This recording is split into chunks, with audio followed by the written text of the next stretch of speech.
Even in basketball, simple logic applies. A 3 is worth more than a 2. Yet only a rare breed of PBA players were able to take advantage of that fact. And these are your sharpshooters, the man who've changed the game by simply firing a little farther up the floor than everyone else. I am Luis Rivera, connecting long range to the past as we applaud the PBA's greatest shooters here on Basketball Almanac.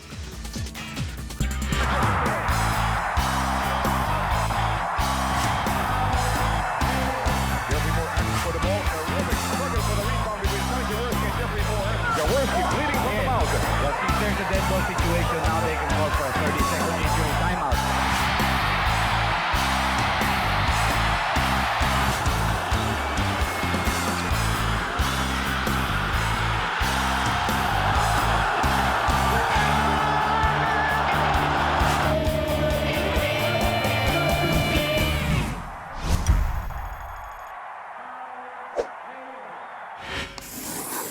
Basketball used to be a tall man's game, but all this changed when certain players found scoring opportunities elsewhere.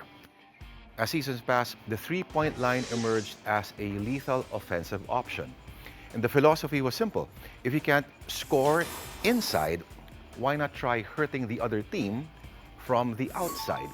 But is it really that simple? Jaworski will try again. Yes, sir. The PBA adapted the three-point line in the 1980 season shortly after the NBA a year before. There was only one difference. The PBA used a semicircle whose ends straightened towards the sidelines. That meant that today's corner threes were two-point field goals back then. A year later, the three-point arc was introduced. With a double team on him. Jaworski fires a triple V. It's on the way. Good. The first to knock in a three-pointer was then Toyota guard Robert Jaworski in 1980. Because of their superlative. That year, Jaworski attempted 4.5 threes per game and made a healthy amount by hitting 36.9% from deep. The living legend would go on to finish his career with 649 threes, which ranks 25th all-time today. The guy who embraced the three-point shot immediately sa umpisa pa lang was Sonny Jaworski. For some reason, nagustuhan niya, natipuan niya siguro sa laki ng kamay niya, sa lakas naman ng pulso niya. He was able to practice that shot and he liked it. So, siya una nakashoot sa exhibition game ng three-point shot, hindi sa official game. The three-point shot wasn't as prevalent before as it is today. But that didn't stop select stars from making a living outside. He could come. Solis with another three-point shot. Chito fires a three-point shot. Chito Loizaga was one of the earliest PBA snipers. The 8-time champion was named to the 40 greatest players list and buried 406 trays in 566 games. Yes, triple V shot. That's the first for San Miguel. Also one of the better shooters during his time was Frankie Lim. Lim played for 6 teams, won 7 titles, and sank 401 triples. For the three-point shot. Yes, triple V shot. Another current 80s marksman was Pido Harencio.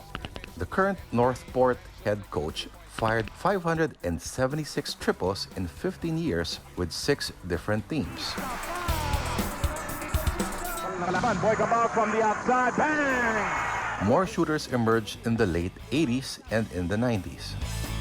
Elmer Boy Cabahug was one of these marksmen. Drafted in 1989, the one-time champion played for 4 teams in 9 years and hit 473 threes. 2 consecutive para kay Boy Cabahug. Boyd Fernandez, an 11-year PBA veteran, who was one of the best backup point guards of his time, hit almost as many threes in as many games. Kenneth Doremdes, a one-time MVP, also had a good touch from outside. Captain Marbel, who was the youngest player to make the 25 greatest players list, drained 513 triples in 527 games. Noy Castillo, a versatile guard who spent most of his career with the Purefoods franchise, retired as one of the better three-point specialists. Castillo, the second overall pick of 1998, made 522 threes in 422 games. Again playing the high post, throwing the big man away and giving Calvin at the ball line of the Alaska. They're going to attack the post. At si Lastimosa, Jojo Lastimosa is one of the best scorers of all time, and his offensive package is also stretched all the way to the three-point line. The 1988 Rookie of the Year, who finished 7th all-time in points, hit 581 threes in 789 games.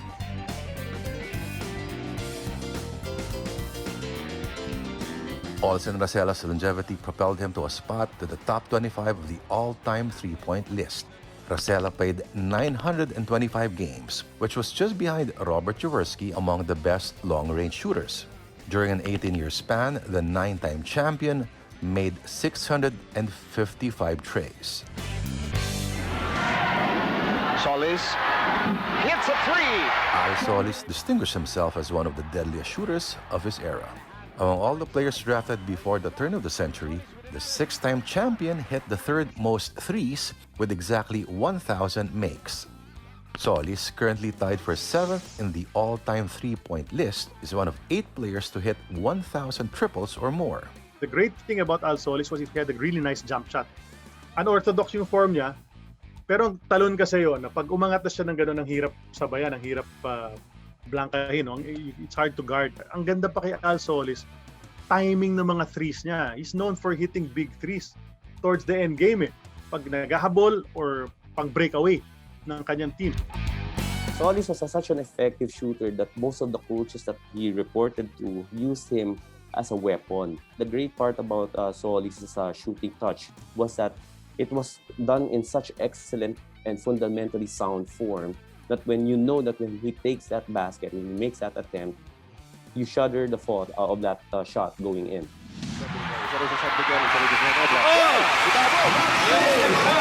Only 2 imports in PBA history have made at least 300 threes. The first one to breach that mark was Lamont Struthers of San Miguel, who hit 325 threes in just 137 games. The former NBA player first played with the Beermen in 1997 and went on to win 4 championships and a Best Import of the Conference award. Brown yan tumanggap. He lets fly. Passing Struthers later on is 4-time champion Justin Brownlee. The beloved Ginebra icon has sank 333 threes in 134 games, which is already the most for an import. Couple of months back, yes. And Alan Kaidik getting his first 2 points of the Over quarter. 2 years later, Kaidik reset the records by exploding for 79 points and 17 threes in a 162-149 Presto win versus Ginebra. On that day, Kaidik also set new marks for most points in a half, most in a quarter, most threes in a quarter, and most threes attempted. Yung record niya was done in just 3 quarters of action. Ganun kagaling yung scoring outburst na yun mula kay the Triggerman, Alan Kaidik.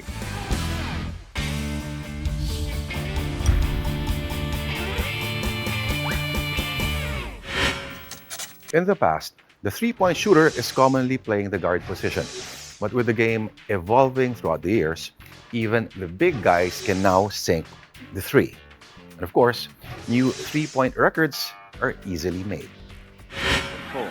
24-point lead. Still, some of these records will probably stand the test of time. Many of them are held by one man, the Triggerman, Alan Kaidik. Won't go. Abe King. Baseball pitch to Alan Kaidik. Is this it? Yes. Kaidik actually made history twice in terms of scoring and three-point shooting. On November 2, 1989, Kaidik scored 68 points and hit 15 triples during Presto's 175-159 overtime win against Alaska.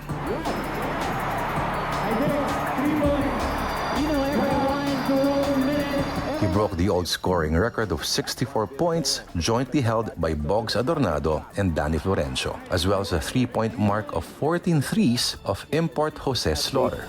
highest output for a local. Danny Florencio, 64 points, has been erased. He already has a total of 66. couple of months back, yes. And Alan Kaidik getting his first 2 points of the ball. Over 2 years later, Kaidik reset the records by exploding for 79 points and 17 threes in a 162-149 Presto win versus Ginebra. On that day, Kaidik also set new marks for most points in a half, most in a quarter, most threes in a quarter, and most threes attempted. Noong araw na yun, actually, nasa ospital yung misis niya, mga anak. And nandun na siya sa ospital, no? But since sabi ng doktor, hindi pa naman lalabas, baka gusto mo maglaro kasi very anxious siya sa ospital eh. Tinanong niya yung pamilya kasi sabi ng doktor, why don't you just play, no? Para makarelax ka na lang. So he asked the relatives, they all said, sige, go ahead, no? Kami na bahala rito muna. Yung record niya was done in just 3 quarters of action.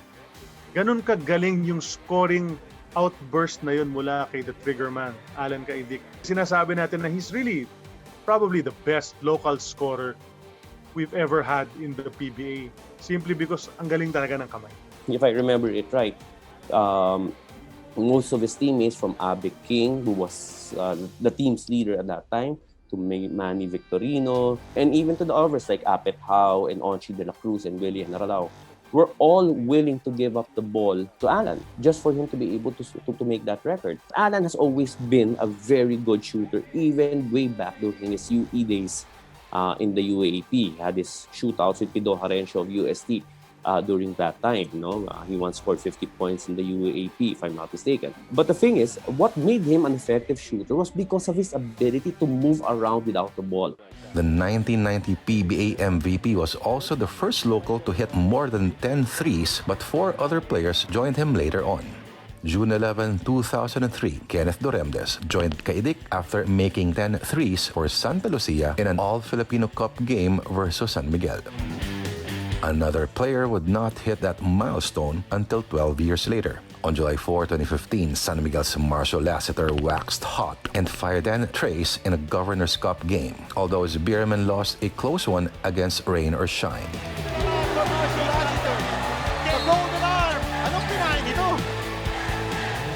TNT's Roger Pugoy entered the spotlight 4 years later when he also sank 10 threes in a Commissioner's Cup win over Ginebra on June 12, 2019. Here's a bullet pass. Pugoy aims with a three.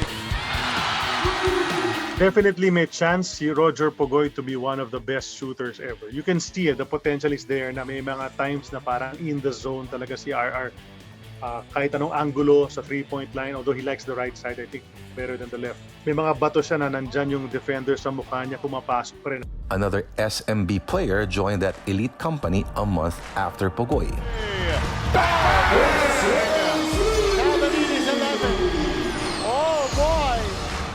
When Chris Ross caught fire and buried 10 in a big win over Rain or Shine on July 29. Instead of going 1-on-1, Ross na naman! Kaidik also shares a couple of records with 2 other players. The Triggerman is tied with Ren Ritualo in terms of most threes in a quarter and most consecutive 3-pointers made. Here's Ritualo. Fires! Scores! On April 29, 2005, Ritualo drained 8 consecutive trays and finished with 9 in a 111-106 victory by FedEx over Red Bull. San Miguel's Von Pesumal also joined Kaidik and Ritualo for hitting the most consecutive threes by draining 8 in a Beerman loss to TNT on June 8, 2019. Pesumal then missed from downtown that night, which makes him the record holder for most threes in a game without missing. Over the years, a lot of power forwards and centers developed 3-point shots to extend their careers and add new dimension to their games. Patrimonio and Nelson Aceitono weren't your typical shooters, but they became solid enough to make defenders pay from downtown.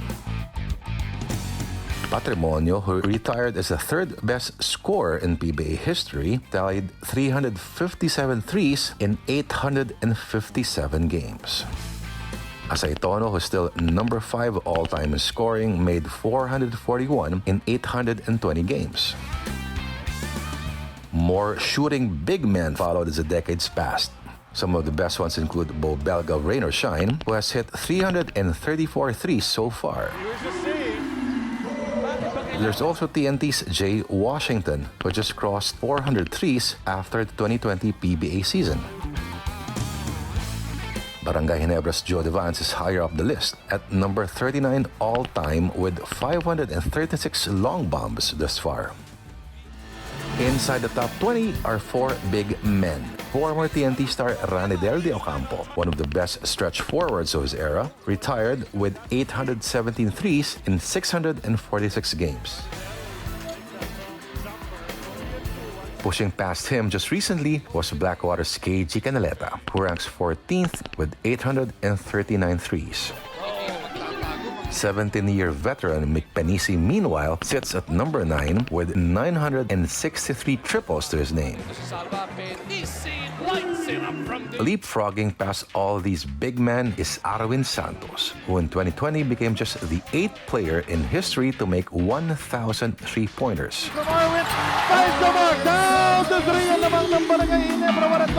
At 6'4", the 2013 MVP is also the tallest player to reach that mark. The 9-time PBA champion tied Al Solis at number 7 all-time during San Miguel's last game of the Philippine Cup on November 15, 2020. Actual games aren't the only place a player can showcase his shooting skills. Every year in the PBA All-Star Game, the best snipers can test themselves against fellow shooters in the three-point contest. The first ever winner of the shootout was, you guessed it, Alan Kaidik in 1992. Kaidik beat Ronnie Magsanok 10-7 in the championship round to take the trophy. Since then, there have been 17 winners, 7 of them winning the shootout twice.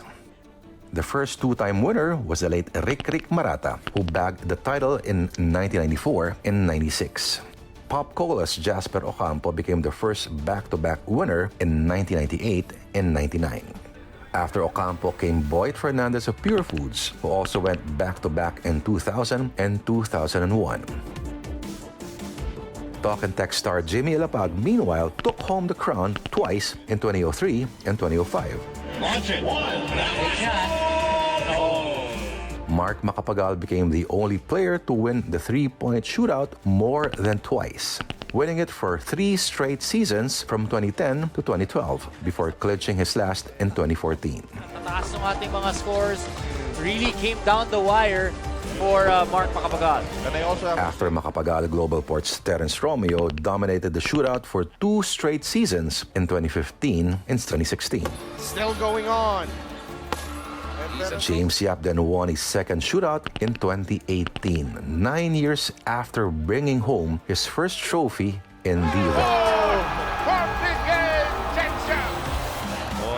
Emerging as the champion. Magsanok releases the 3. Number 4 is Ronnie Magsanok, a 7-time All-Star who drained a total of 1,171 triples in 618 games. It was a weapon to get to the basket. It was also a weapon, of course, to create scoring looks para sa mga kasama ko kasi bubuka yung depensa. It was never about me and the number of threes. There was never a target.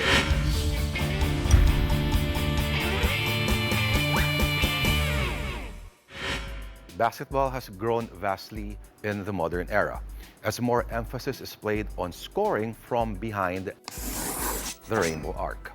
And this has spawned a new generation of long-range marksmen who are changing the way the game is played. Crossover! Crossover step back. Marshall! Yes! In the last updated three-point list by the PBA in 2019, 49 out of 81 players have made at least 300 triples were drafted at the turn of the century. Of the 49, 26 are currently rostered for the 2021 season. It gets a little more crowded if you count active players inside the top 21, where 11 PBA players with live contracts are actually in the tally. Hasn't made as much noise as the barangay would like. Mark Cagiwa though! Buries that 3! Ginebra's Mark Cagiwa sits at number 21 with 703 threes, Want to give it to Paulie. There he is. That's a 3. Oh, and it's a foul counted. Well, you said it. While at number 20 is Magnolia's Paul Lee with 753. He closely trails Jason Castro of TNT with 763. Jeff will try again. That one goes. Ginebra's Jeff Chan is just 1 3-point ahead of Castro with 764 at number 18. Elite. KG. Oh, too much space. Blackwater's Nino Canaleta has 839 at number 14. Just next to NLEX's Larry Fonacier with 864. Ito ang abante ng SMB. Lassiter for 3. Punches it through. Corner. Kabagot. Yes! San Miguel teammates Marcio Lassiter and Alex Cabagnot occupy the number 10 and 11 spots respectively. Arwin Santos, of course, is tied with Al Solis at number 7. Ginebra star L.A. Tenorio ranks number 6, while Rain or Shine's James Yap continues to climb the charts and is now 3rd all-time.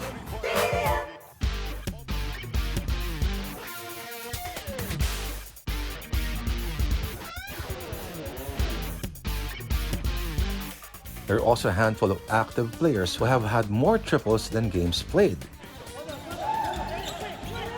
Alain will try one of his own.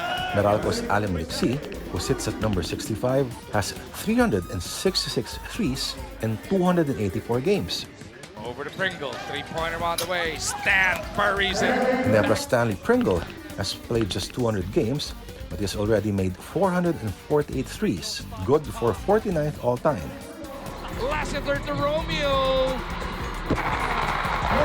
SMB's Terence Romeo is just as impressive, making 493 three-pointers in just 208 games. TNT's Ryan Reyes, Alaska's JV Casio, and Phoenix's RJ Azul are closely gathered together at spots 29 through 32. Inside the top 20, 10 active players had more threes than games as well.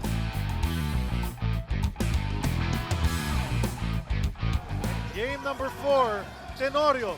That's a 3. Just outside the all-time top 5 is L.A. Tenorio, who needs just 72 more three-pointers to surpass Dondon Ontiveros at number 5. Don from the... Ontiveros, a 3-time champion and 13-time All-Star, buried 1,137 triples in a massive 17-season career. Si Dondon, di ba, ang galing umikot eh. Parang Reggie Miller sa NBA, yung ikot na ikot hanggang malibre, mapapasahan mo, libre siya. So, grabe rin yung endurance niya, conditioning, his legs have to be strong, has to be able to run and find the open spot and then take the jump shot pa. So I guess yung hard work niya, no? That's the reason why he became a good shooter. He put the work in and then the results, nakita naman natin. Magsanok releases a 3. And number 4 is Ronnie Magsanok, a 7-time All-Star who drained a total of 1,171 triples in 618 games. It was a weapon to get to the basket. It was also a weapon, of course, to create scoring looks para sa mga kasama ko. Kasi bubuka yung depensa. It was never about me and the number of threes. There was never a target. Siguro mas magandang sabihin na dahil may binabantayan na Benji Paras o merong pinoproblema na Bobby Parks, nagkaroon ako ng mga pagkakataon na makatira ng mas matagal, mas libre kasi mas maraming binabantayan. 5 seconds remaining on the shot clock. James stepping to the side. Surpassing Magsanok just recently is James Yap. Big Game James has 1,172 threes to his name to move to the number 3 spot. The Grand Slam star has played 727 games and is on track to keep adding more triples to his tally.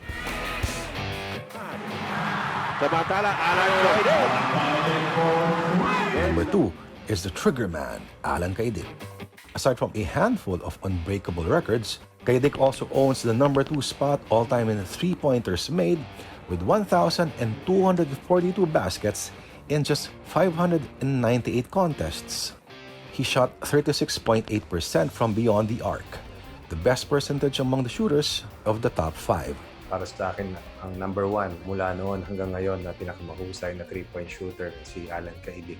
Kumbaga, mabagsik. Pag nabitawan mo, talagang masasaktan ka. At pag hindi mo natanaw at nalibre sila, halos sigurado na makakapuntos ng 3-point basket. For the rebound, picked up by Yusa. Jimmy for the lead! Yes! Jimmy ties Caidic for the all-time 3-point list. But one man vaulted past what seemed to be an untouchable mark by Alan Caidic. Durham now will attack mula sa kaliwa, out to Jimmy. Could this be it? Yes, sir! He is the all-time 3-points made record holder in the PBA. And that's the Mighty Mouse, Jimmy Alapag. The 6-time champion has fired 1,253 pointers in 601 games.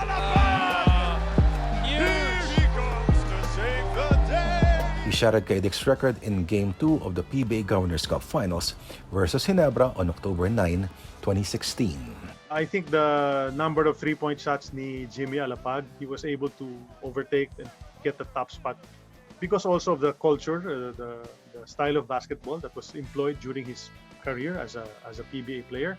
A 3-point shot became more of a weapon. Parang there are actual plays designed to free up Jimmy for 3-pointers. So credit to him na napapasok niya yun. Out to Alapag to left wing for 3. Book it. Caidic remains to be the greatest 3-point shooter ever. In terms of accuracy, however, in terms of long-range shooting, I think Jimmy is better in terms of scoring from beyond 25 or 30 feet. Yak na naman! That's back-to-back three! Para kay James Carlos Yak! Trigger. Caidic getting the drive. All of the second points taken. Alapag for three! Alapag! May kasabihan na ang 3-point shot ay tinatawag na basketball's greatest equalizer. So, para sa akin, kung ano yung value doon sa generation ko ng 3-point shot, nananatili yung kahalagahan ng isang 3-point basket sa kasalukuyang mga panahon. Rainer Shine on the run! Chan spots up! Knocks it down! Like any shooter, any 3-point shooter who can score from the outside, he will always be a welcome addition to any team that has a force inside the paint. The game of basketball will continue to expand and evolve. Coaches will get more innovative and players are bound to be more talented. And at the forefront of that continuing evolution are your sharpshooters. So, a 3-point shot may not be as dramatic as a monster dunk, but hey, we all know what wins games. Again, we go back to simple arithmetic. I am Lourdes de Vera, firing from behind the rainbow arc of memory. And this has been your Basketball Almanac.